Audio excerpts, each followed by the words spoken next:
All right. Welcome back to the Zoinked podcast, episode 5. Here we go. Today we are going to be talking about two big games coming up next week and some BS roughing the passer calls that happened over the weekend. So let's get to it.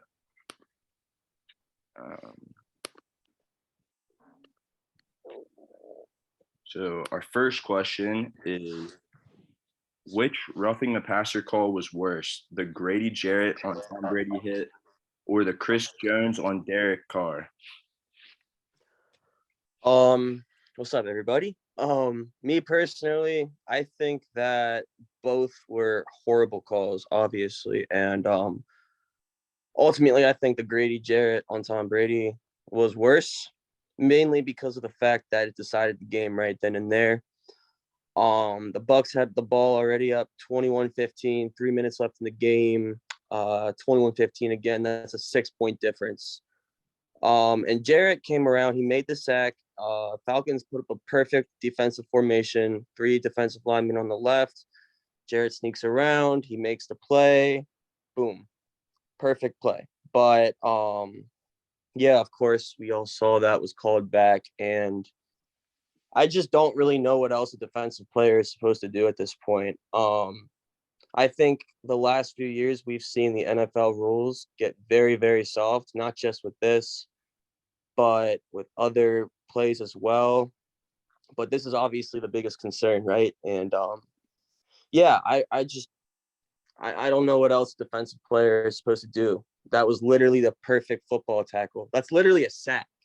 Yeah. And it just baffles me that refs are blowing these calls. And I at this point, I feel like it's not going to happen right now, but refs need to be held accountable for making plays like that, or making calls like that. I'm sorry. But again, I don't think that's going to happen anytime soon. And I think another reason for it could just be because, we saw what happened with Tua against the Bengals on Thursday night. And it might just be trying to protect the quarterback again, but QBs are protected way too heavily. And it just, again, when you make a call like that and decides the game, it's really bad for the game, honestly. And who knows, the Falcons may or may not have gone down the field and scored. We won't know, but it's the fact that the call was made, and yeah, it's just awful stuff. All right, so I think the sack on Tom Brady was a way worse call than the Chris Jones. One reason is because I don't want to say I understand why the ref threw the flag on Chris Jones, but he did put his whole body weight down on Derek Carr, and that's probably why they threw the flag. But then again, I mean, like Sam said, what else are they supposed to do? Like, they supposed to like push them and then they'll just call the play dead or something? No, because the quarterback will just run away. But yeah, the one sack in Tom Brady that deciding the game was not good because the Falcons had all the momentum right then and there. They scored on their last 2 possessions there. And personally, I think they would have drove down the field and scored. So, yeah, I think the Tom Brady sack was just so stupid. And then again, I think it was 2017 when the Chiefs hit Tom Brady on the shoulder pad and they called it roughing the passer. Like, I mean, it's just over and over again on Tom Brady, especially. But yeah, so. Yeah, pretty much whenever Tom Brady complains about something, he just gets his way for the most part.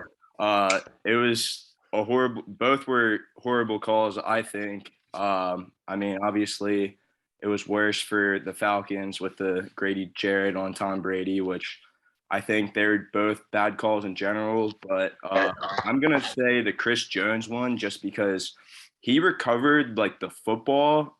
Like, I know, like, he landed on top of him or whatever, but, like, he had control of the football and, like, roughing the passer is supposed to be like hitting the quarterback like seconds after they threw the football, and like neither of these were the cases on either of these situations. So I don't know why they were called at all, but yeah, my pick was Chris Jones because like he literally recovered the football before like anything even happened. So I don't know how it could even be roughing the passer at all. And there was no like helmet to helmet contact or any stupid shit like that. So anyways, that brings us to our next question. Should refs lose their jobs for blowing basic calls like this in professional sport? Now, I don't think they should lose their job just because they made it that far and they're there for a reason. Okay. But I think that they should be held accountable. Fines, suspensions, and anything like that would make them learn to not make those calls again. But I feel like they would be afraid to throw a penalty flag on an obvious play, just because they're afraid to get fined or even losing their job. Like I don't know. I just think that it would get out of hand. So I personally don't think that they should lose their job. Yeah, I mean, I don't think they should lose their jobs per se, but I definitely think a good place to start would be fining refs for making calls like that. You know, it's a good place to start, like I just said, obviously. And if it keeps going on, well, I mean, maybe raise the fine a little bit more. If it keeps going on, maybe suspend them. And if it gets to a point where they're just making stupid calls over and over and over again, then you might be able to make a case that that ref should lose his job, but only because he's repeatedly just been making stupid calls, you know? So yeah, I don't think that a ref should lose his job right away, but fines is a good place to start. They need to be held accountable, basically, is what I'm trying to say. They can't just keep getting away with it. It's ridiculous at this point, and it has been for a long time. Yeah, I mean, I agree. I don't think they should lose their jobs either for blowing a basic call like that. But yeah, they should be disciplined. I think they should be given like a warning first, like with it. And then after that, from there, if they blow up some other stupid calls like that, fines. And then if it just like gets worse and worse from there and they keep making these stupid calls, like fired, gone. um, but yeah, I don't think they should be fired right away. But still, like doing that, I mean, it just upsets like a lot of people, especially like the fans of that team. Like, and people get freaking serious about it. So, all right. So that moves us on to now we're going to be talking about the Bills and the Chiefs game coming up this weekend. So, will the Bills and Josh Allen get the revenge they have been seeking since that tough playoff loss last season against Mahomes and the Chiefs? Why or why not? I think they have a good chance to do so. I think obviously both teams have been killing it as of late. I think the Bills will be ready this time around. I think that ultimately they've made the adjustments that they need to make. And for those reasons, I think that the Bills will probably win. And I think it'll be a very offensive game as well. I think it's going to be very offense, and I think sports bettors everywhere will love it. So I don't think that the Bills will win versus Kansas City. And here's why. They're missing key players on defense that they had last year. Okay. And I just don't see them stopping Kansas City. Like Kansas City has the number one scoring offense, and Travis Kelce just looks unstoppable right now. And I just and the it'll come down to the run game, and I just don't think the Bills have that. Um, so yeah, I just think the Chiefs are going to win. I'm going to take the Bills because I think their defense is going to swarm all over Mahomes, kind of how the Raiders were in the first half yesterday. I think that Mahomes is going to be trying to come back the whole game, and I feel like the Chiefs secondary is kind of weak. I mean, we've seen Devontae Adams like going off against them yesterday. I feel like Stephon Diggs has the power to do the same thing for the Bills, and I feel like the Bills will be able to get it done because of the Chiefs' weak secondary and just giving up big gains and stuff all the time, even though, like, I mean, they have Devin Singletary as like a running back, and I don't think like super highly of him or anything, but I think that the Bills offense will be able to outdo the Chiefs offense, and I think the Bills defense is just all around better than the Chiefs defense. So I feel like the Bills will be able to get the win because of that. So moving on to question 3, which QB will have a better fantasy matchup, Josh Allen or Patrick Mahomes? I think Josh Allen is going to have the better matchup. I mean, he's the number 1 QB in fantasy right now. They don't have a run game. He's going to be throwing all game because they don't have a run game, and it's going to be high scoring. So overall, I just think Josh Allen is going to have probably 50 points, if not more. Yeah, I mean, obviously they're the best QBs in the NFL right now. I think any football fan that ever was watching in 2022 could tell you this. But I just, like I said, or like Ethan said, I think the Bills, they don't really have much of a run game. They're gonna really throw the ball a lot, and their defense is just way too top tier. Chiefs defense has allowed 4 turnovers compared to the Bills 13. They also have the Chiefs beaten sacks. And they've also put up 64 points on defense this year, and the Chiefs have put up 24.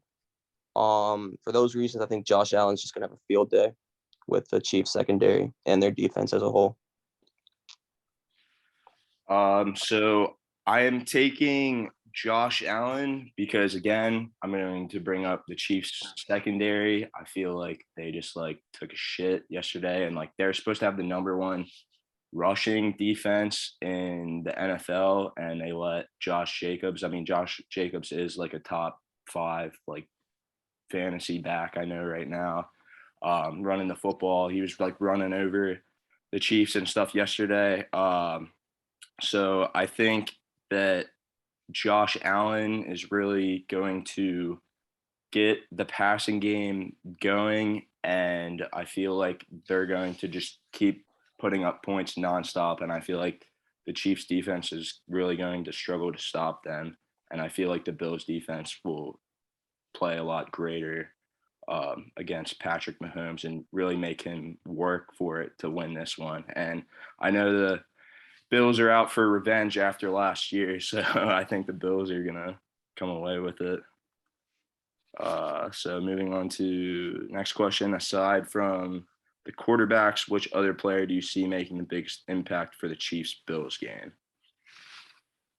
So for this one, I had to say I'd go with Travis Kelce.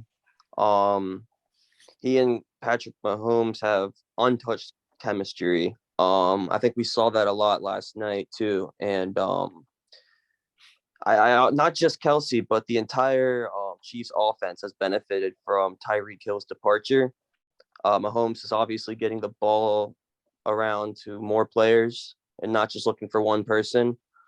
And as far as Kelce goes, he's already got 347 receiving yards and 7 touchdowns. And except for last night's game, he's already put up at least 50 yards a game and has also recorded at least 1 touchdown per game as well, except for that game against the Titans. And he's just, I think he's having a great season so far. And I don't think that's going to change. I think he is the one player that has the best chance at really testing the Bills defense. Well, he and Patrick Mahomes, but yeah, Travis Kelce, definitely.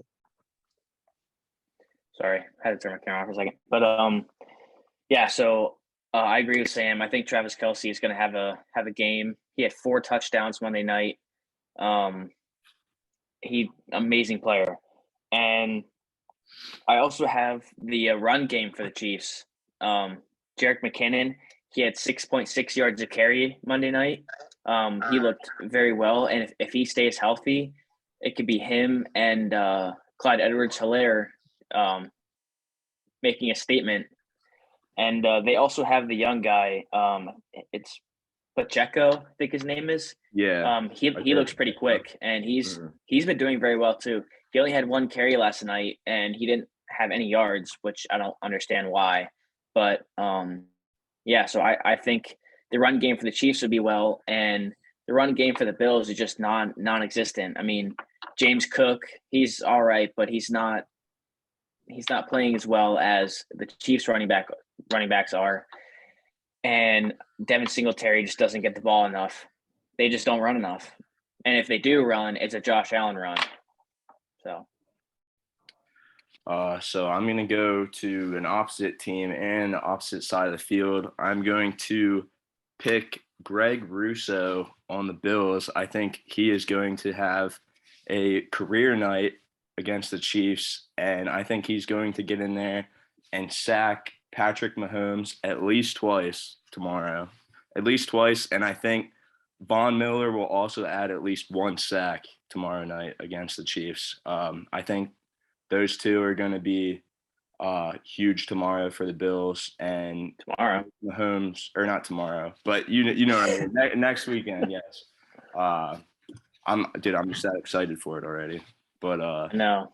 So yeah, Von Miller and Greg Rousseau. I think they're going to go in and really make Mahomes work for this one to try and get this win, but I don't think they're going to be able to.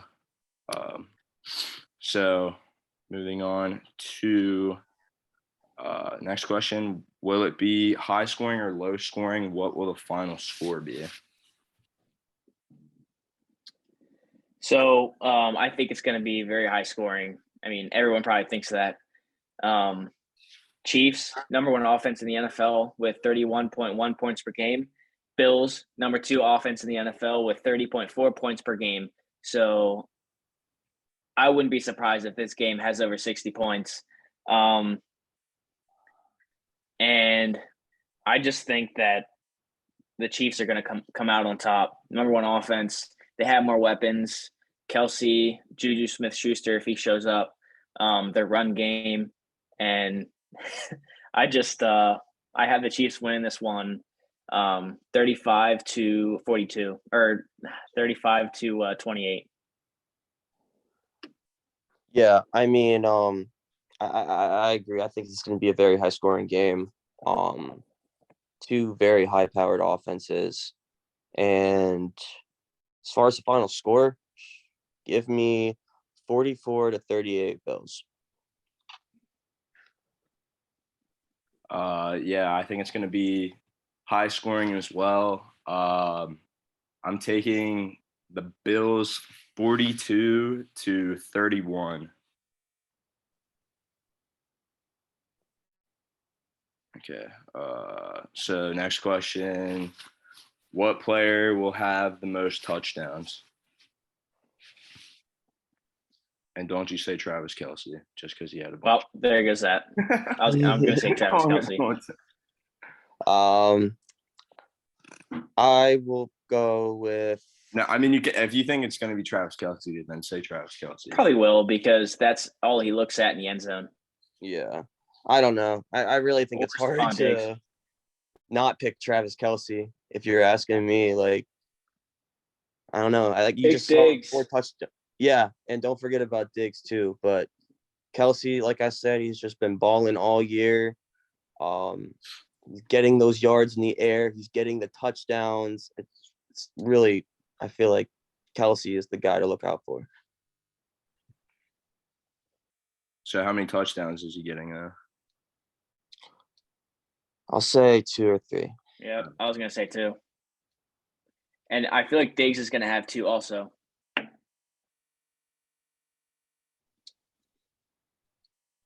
Okay. I'm saying Stephon Diggs has the most touchdowns, and I'm saying he gets 3. just because he's a beast and he's better than Travis Kelce. All right. So moving on now to the Eagles and Cowboys. Who will win the Eagles-Cowboys game, and what will be the deciding factors in the game? Go ahead, Sam.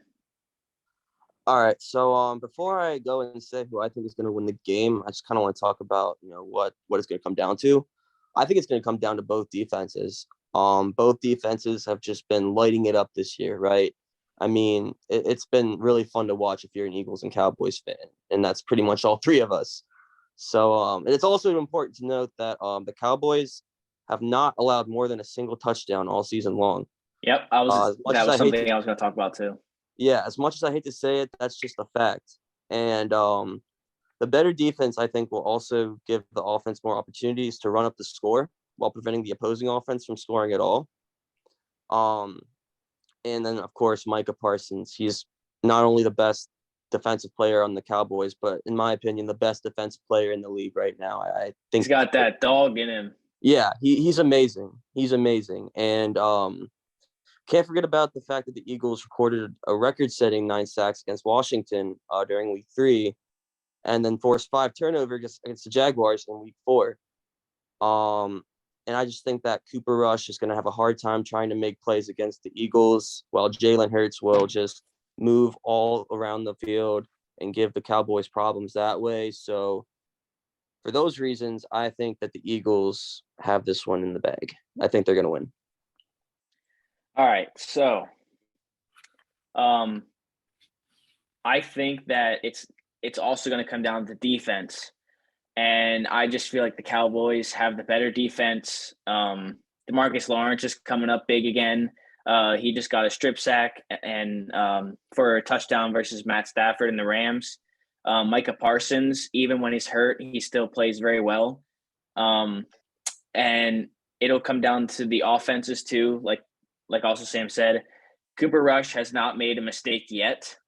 And I feel like he's gonna create maybe one turnover with the Eagles defense. But other than that, they've just been playing passive on offense. Like they really don't have to put up points to win because their defense is playing so well.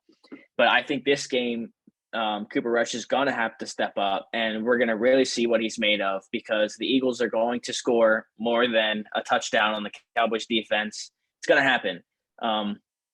And with that being said, I got to go with the Cowboys. I think it's going to be low scoring. Okay, it's going to be 24-14. I think the only point scored for the Eagles are 2 touchdowns for them. I don't see anything more than that. Maybe another field goal, but the Cowboys defense is just playing too well right now. And I think that they're going to be very prepared for Jalen Hurts to try to run the ball, and their front four is going to adjust to that, and it's going to make Jalen Hurts have to throw the ball, and well, we know how that goes sometimes. So, which actually he is playing very well, so I'm not bashing him at all.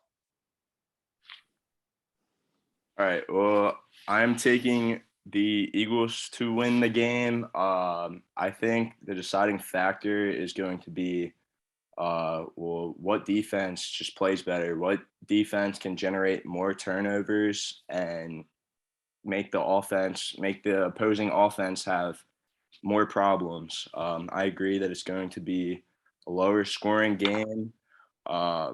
But yeah, I think the deciding factors are going to be who can generate more turnovers, what team can just like frustrate the other offense more, pretty much will decide the game. So will the Cowboys stick with Cooper Rush, who is now 5-0 as a starter, or bring in Dak Prescott for this primetime football matchup? So I think that they're just going to play Cooper Rush because Dak isn't healthy yet. He knows it. Jerry Jones knows it. And you know how Jerry Jones makes the call. Last week, Dak couldn't grip the ball with his thumb yet. So there's just no way he's playing this weekend. I think maybe we'll see how Rush plays. And if Dak is healthy during that game, I think you just wait. You have him on the bench. You see how Cooper Rush plays. If the offense doesn't get going until halftime, I think you bring Dak in, see what goes on if the Cowboys are down big. But I don't see them being down a lot. And I think they just start Cooper Rush the whole game, and Dak is out. Like I don't think he'll be in pads at all. Yeah, I also think that Cooper Rush is going to end up starting. This is probably the best chance that Dak has had. Like, I saw something that, he might be able to warm up, but like Ethan said, Jerry Jones makes the decisions, and I did see that he will begin throwing the ball tomorrow at practice. But it's also better for a quarterback to get a full week of practice in as well, and especially when you're going into a big divisional matchup like this, against a heated rival, major implications on the line. And yeah, Cooper Rush is 5-0 as a starter, and he's been a solid option for Dallas so far. I think that I don't see Dallas abandoning that right now. I don't think that they're going to risk putting Dak in if they're not sure that he's 100%. They're not going to rush him, and yeah, I think Cooper Rush is going to get the start. Yeah, I think they should go with Cooper Rush as well. He's proved himself to the Cowboys now, winning in all of his starts so far. And Dak, obviously, he isn't healthy yet. He isn't fully healthy, so shouldn't rush it. Haha. Shouldn't rush it. But Good one.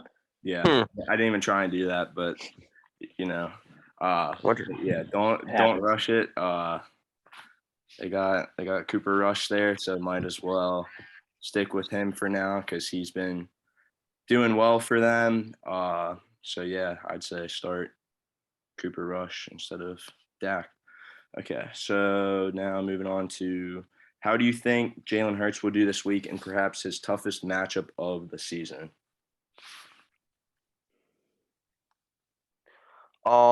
I think this is obviously going to be his toughest matchup for sure, but I also think that he's got this. I believe in him. Say what you will about him, but I think he's proven that he is legit and that he's going to be a great piece for the Eagles to have. They've rallied around Hurts way more than they did with Carson Wentz, and I think I've talked about that before in the past as well. You can tell he's made a lot of improvements compared to last year. And I think this week he's going to look to get A.J. Brown and Dallas Goedert the ball a lot. And, getting open is never a problem for A.J. Brown or Dallas Goedert. But I also think that the Eagles will try to get their running game going as well, mainly from Jalen Hurts. And if you go back and watch, the Cowboys they've thrived on getting the QBs who just sit in the pocket. If you watch highlights between the Rams and Bengals game, Cowboys defense recorded a total of 11 sacks on both Joe Burrow and Matt Stafford. And if there's one thing we know about Jalen Hurts is that he's not just going to sit in the pocket. He's going to move the ball around. He's going to use his legs. And I think that might throw the Dallas defense off. And they might have to make adjustments. And to me, I think the key for Jalen Hurts is to just, like I said, find those open receivers. And if a play is not there downfield, just run it, book it. Because I don't know. Dallas, like I said, Dallas has thrived on getting to those QBs who don't move the ball a lot. And if he can do that, I think he can have a solid week.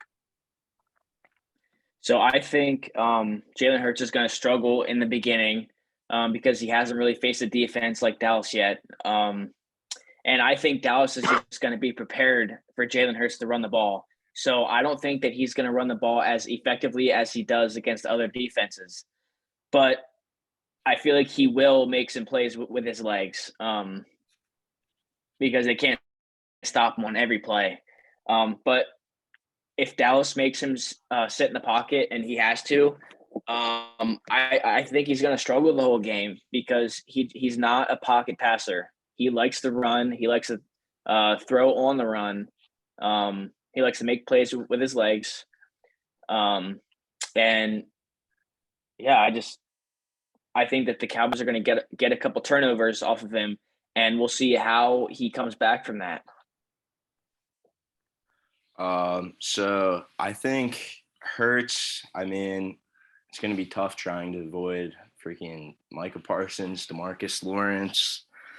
It's for sure going to be tough. I expect the Eagles to actually pass the ball a lot more than like run it, because like the Cowboys are going to expect them to run it. So I feel like they're going to throw it like a lot in this game, and there's not going to be as much of running, but they're going to try and keep them off balance and spread things out, and keep throwing it so that the Cowboys are then going to have to prepare themselves for them to throw the football, and then when they least expect it, then they will run it, or Hurts will take off and be able to pick up those yards. I think despite everything, that Hurts is going to be able to still run the football, maybe not as effectively as he usually does, but I think that the Eagles offense, with the receivers and stuff they have, they should be fine and shouldn't have problems getting open with all the threats they have. I mean, they got Goddard, Smith, Brown, even Quez Watkins. Don't sleep on him. Like, he's a solid receiver too. So I think Hurts will be fine, but struggle throughout times of the game. But I still think the Eagles will be able to get the win, and hopefully the Eagles are able to play better than they did against the Cardinals, because if they play the way they did against the Cardinals, I think Cowboys will probably win, but I think they'll make some improvements throughout this week. So now moving on to the next question. We know Micah Parsons is the Cowboys' best defensive player, or at least, I mean, I think so. But who else could step up against a solid Philadelphia offense? So I have Demarcus Lawrence stepping up. He stepped up all year. I know that the last couple of years he has struggled to get going, but this year he has really stepped up. I feel like he's gonna get a sack. I feel like he's gonna get a strip sack too. He's gonna have a turnover. I really feel like he's gonna really want to beat the Eagles, so he's gonna play his best game of the year. Yeah, I mean, I think I also have to go with Demarcus Lawrence. We mentioned the strip sack earlier against the Rams, and I just think he's their second best defensive player. And yeah, I think Demarcus Lawrence for sure. So since you guys both picked Demarcus Lawrence, I'm going to not leave this person out. Dorrance Armstrong, he already has 4 sacks this season, the second most on the team behind Micah Parsons. And for those sack yards for a loss, he has 29, which is also second on the team. Demarcus Lawrence is third with 15, and Micah Parsons has 47 for a loss. So I think, Wow. yeah. And yeah, Micah has 6 sacks. So 717 represent. Yes, sir. But no go Cowboys. Okay, so who do you expect will have the best game for the Eagles defensively? What team will turn over the ball more, and how many turnovers will they have? So me personally, I think we could see a lot from Hassan Reddick or Darius Slay.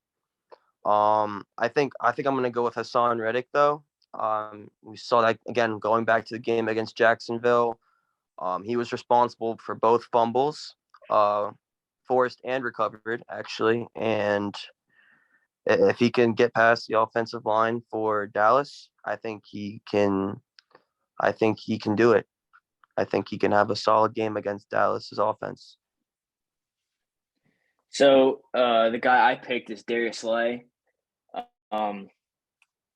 No, I think he's going to have a bounce back from last week. From Marquise Brown, just he kind of torched him last week. I think Darius Slay is going to play on CeeDee Lamb, and he's going to play very well. I think that he's going to have an interception. but I have Dallas's defense getting 2 turnovers, and I think that's going to be the most out of both defenses. 2, strip sack and an interception by Trayvon Diggs. So I am going to say Brandon Graham. I think he is going to have a great day, get like at least a sack. And then I think that James Bradbury will get an interception too throughout the game. So I think the Cowboys are going to have more turnovers. I think they're going to have 2. But yeah, I think defensively for the Eagles, Brandon Graham's going to have the best game. So moving on to the next question, what player will make the biggest – or no, I already did that. Actually, no. Did I do that?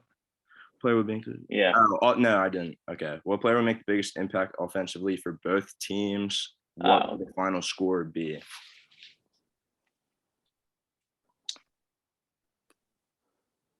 Am I starting off with this one? Or Ethan? Yeah, go ahead, bro. My bad. All right. So I think it's going to be Tony Pollard for Dallas. He's been running the ball very effectively. He had a big run versus the Rams last week. And I think the final score is going to be 24-14 Dallas. Yeah, for the Eagles, I once again, I think it comes to Jalen Hurts. You know, whether it's through the air, on the ground, he's a playmaker. And we'll see what happens, but I think he's going to make or break what happens for the Eagles on offense. I agree. I think it's going to come down to Jalen Hurts' decision making, and I think whatever he decides to do throughout the game will determine what the final score will be. For my final score, I'm saying that the final score is going to be 24-17 Eagles. Sam, did you say a final score? No, I didn't even think to. I think I'm gonna go 27-24 Birds. Okay. And then final question: how mad will Ethan be out of 10 when the Cowboys lose? I'll say 10 out of 10. Oh yeah, dude, it's gonna be like 12 out of 10 if they lose. I'd be so mad. You should wear an Eagles jersey. I'll give you one of my Eagles jerseys to wear. Nope, never. Not a rep. All right. Thank you guys for tuning in to episode 5 of the Zoinked podcast. I'm your host, Walker Weiss, joined alongside Ethan Barnacle and Sam Howie. Thank you guys. Have a good night. Have a good night.